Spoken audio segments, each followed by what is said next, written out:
Join us on the horn right now, covering the Detroit Lions for The Athletic. Our good buddy, Nick Baumgardner. Nick, my man, good morning to you. Happy Wednesday. How are you? How's life? How are things, partner? Good, Anthony. How are you? Happy winter, by the way. It's I think fall's over. We got snow out here today, so yeah, good there, I guess. Yeah, that ended abruptly, didn't it? It was like, oh, okay, it like, really hey. did. It's like, hey, Halloween happened, and goodbye. That's enough of that. So on we go. The poor kids. What about the kids? We do it for the kids. It was a little cold, but we got it in last night. It was okay. We got through it. That's good.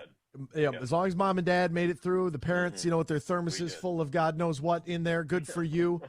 Walk around the neighborhoods, have a cocktail, and enjoy the experience, enjoy the time while they're little. Because once they grow up, time flies when you're having fun. Right. Yes, correct. Yes, exactly. Right. Yeah. The trade deadline that flew right by too. It's like all this buildup, all this hype, and let's get to first what the Lions didn't do that all Lions fans and a lot of analysts were convinced that they would do, and that would be to try to add one of those available edge rushers or pieces to the defense to help out Aiden Hutchinson and company. Were you shocked or surprised that they didn't go after a Montez Sweat, that they didn't, get Chase Young? I can't say go after because I don't know the phone calls that did or did not take place, but were you surprised that they didn't secure one of those guys?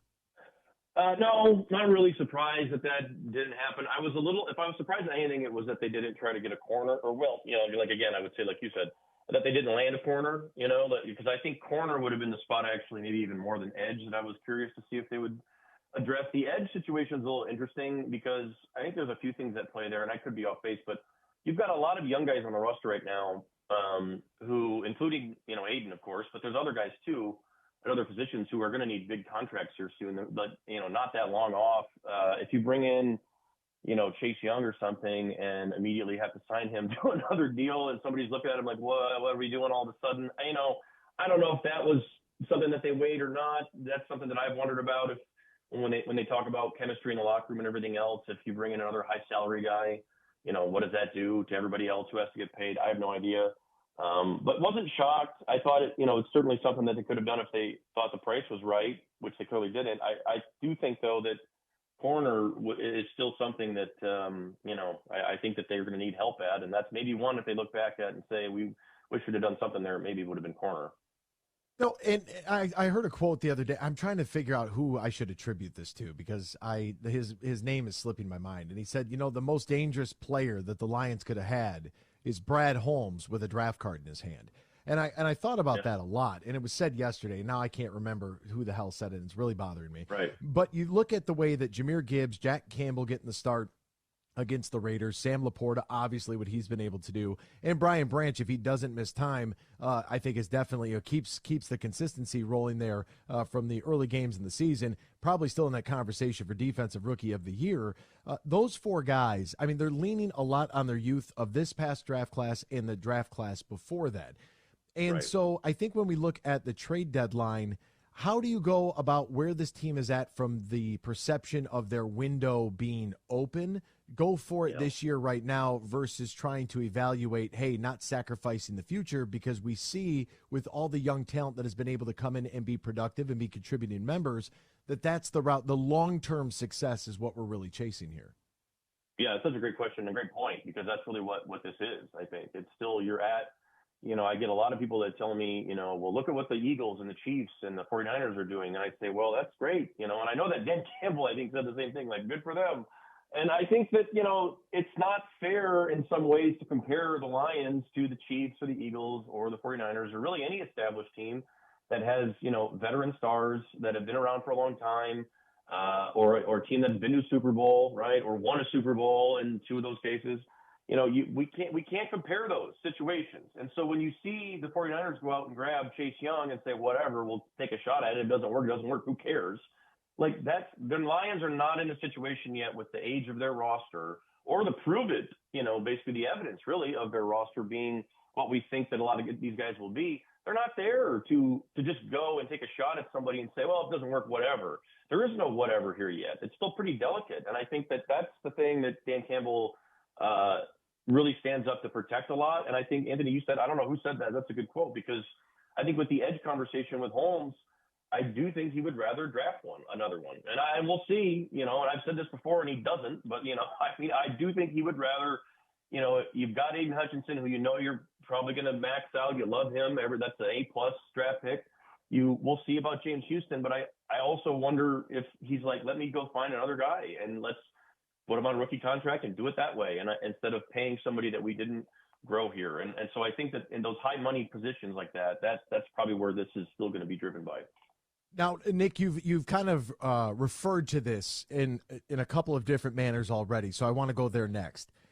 When you bring in a guy via the trade deadline, locker room means a lot, and you can tell that it means a lot to this front office. It means a lot to this coaching staff, and I just don't feel like they're willing to disrupt the chemistry that they have with their guys. I don't really know how to formulate the question out of this. So basically, just like a blanket statement, they're not going to risk it. Well, right, and I think that the great point, or the biggest point to bring up, it's like, it's not an indictment on someone like Montez Sweat or even Chase Young. I mean, these guys are, I've never heard anything bad about Chase Young. He's probably a great dude. I don't know. But it's this situation of, like we just said, you have a balance and a really delicate chemistry and everything in there with a bunch of guys that were there in August, that were there in July, whatever, that did all this together. And frankly, if you took a poll in some of those position rooms, like in the edge room, I don't know if they would tell you we need help. I think we need to play better would be maybe some of the answers you'd hear there. And I think that that's fair in some cases. Corner might tell you we need help, but that's a different conversation. But I do think that that's the ultimate thing that you're weighing. If you're going to bring in a high-priced guy, high-money guy, he could be a high character, whatever, but it's like he wasn't there at the beginning, and who knows? And you don't want to risk it is probably the best term. And I think that I hear a lot of that, at some point you do have to risk it. True, they're in year 3. They're ahead of schedule. And I think everyone needs to remember that in times like this. They're ahead of schedule by quite a bit, I think, at this point. And doesn't look like that's going to change anytime soon. Fan is short for fanatical, and the folks, the Honolulu Blue and Silver, the excitement is through the roof. I get it. I understand. I thought Dan Campbell's quote about, turning it over multiple times and, being down in the turnover margin and still winning by 2 possessions. What does that tell you, about the game or about your team or whatever? And he says, it tells you I don't want to do that again. That's what it tells me. Like, let's not do that again. But then I look at the offensive line, right? And Panay and Taylor are both out there at the tackle position. And then the interior, guard to guard, everywhere in between. I mean, talk about hodgepodge. Who is available? Who's got 2 legs and 2 arms that can block for us right now? And a guy that was selected as the 18th selection in the 5th round, Colby Sorsdale out of William and Mary, folks. That's where they found this guy. Right. They bring him in, and he makes Baldy's breakdowns. Brian Baldinger, who's always doing the offensive line film review, like they are this group is more than capable of finding and acquiring the talented pieces that they need. Absolutely. I think it depends on the position in some cases, but like in a lot of these spots, I think there's a lot of evidence. And Baldy's probably biased. I think he loved Sorsdal coming out of college, so that's probably his guy that he's touting. But yes, he's right, because like this is a kid who could play. He's a guard tackle. He can play multiple spots. And he was one that was very lightly scouted. Not a lot of people knew about him. Even us here, we didn't know a whole lot about him. He was really low on our boards and everything else. But the more you look at him, you're like, wow, okay. And then he got into camp and started hitting. And after the first week, I kept telling everybody, I was like, this guy had a chance to be okay. He's never been overwhelmed. There was never a situation where he was like getting ragdolled or thrown around or just missing assignments. He just kept kind of going. I think he's going to be fine. I don't know if he's a long-term anything or a starter right away or whatever, but like that's the type of guy that you can depend on. And I think he was, pass pro in your first game against a hard charge in front. He gave up some pressures and that's whatever, but no sacks. And I thought he run blocked pretty well. So, but yes, in general, I think that's what caught them. That's why he had 26 points. They got stuck a few times, but yeah, again, the draft picks in a lot of these cases, not everyone, it's not 1,000%, but a lot of these guys that get questioned on draft night, more often than not, they end up being better than people say at the time. The Lions do make a trade. They acquire Donovan Peoples-Jones, the Detroit native and former Michigan Wolverine stud, will now join the Honolulu Blue and Silver. Losing Marvin Jones, you have Antoine Green out there. They needed another body at wide receiver. This one to me makes more sense.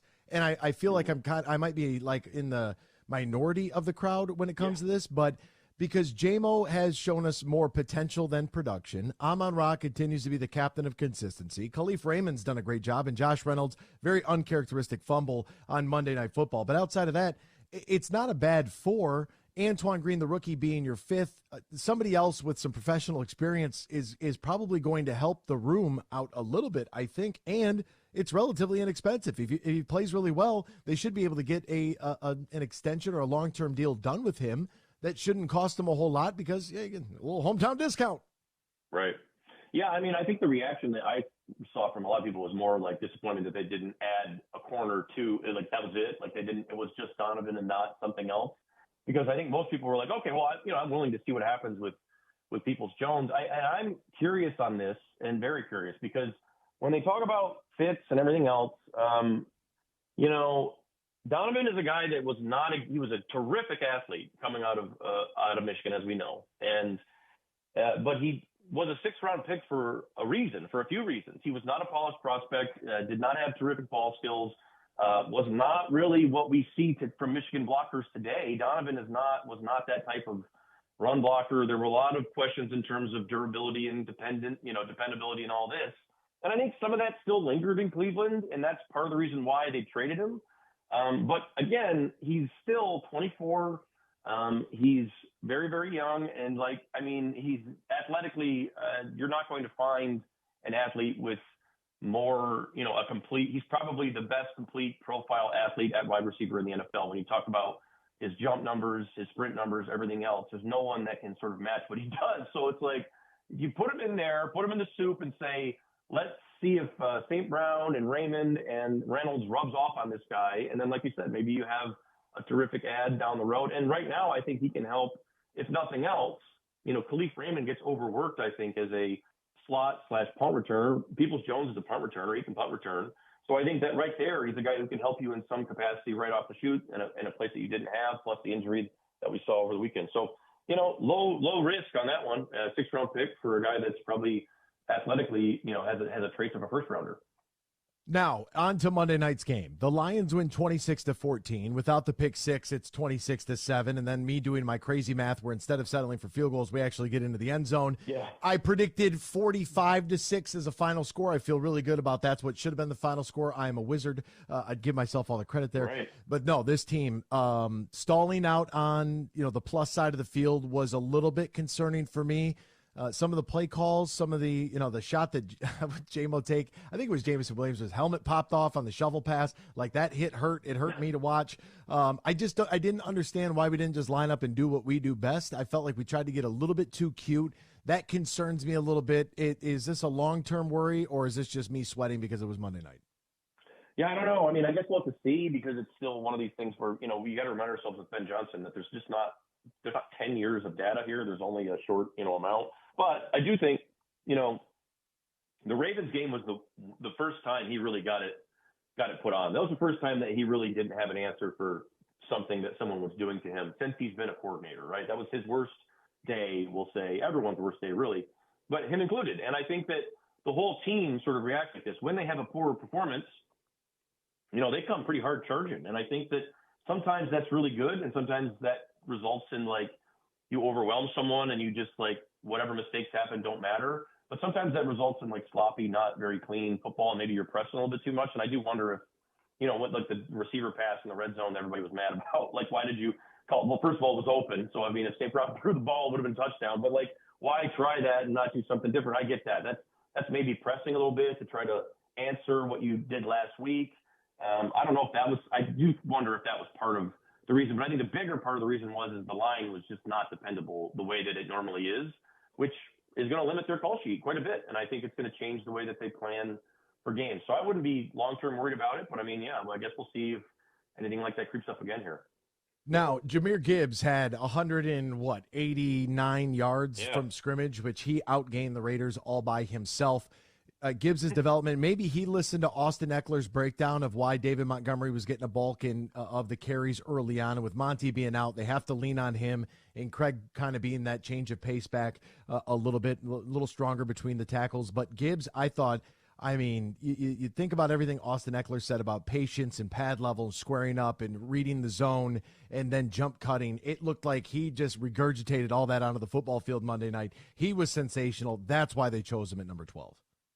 100%. I mean, I was waiting for them to really start to trust him in these like gap situations, and they did it a little bit earlier in the year in the Atlanta game, and this was the second time that all year they really, I guess last week too, against Baltimore because they had no choice.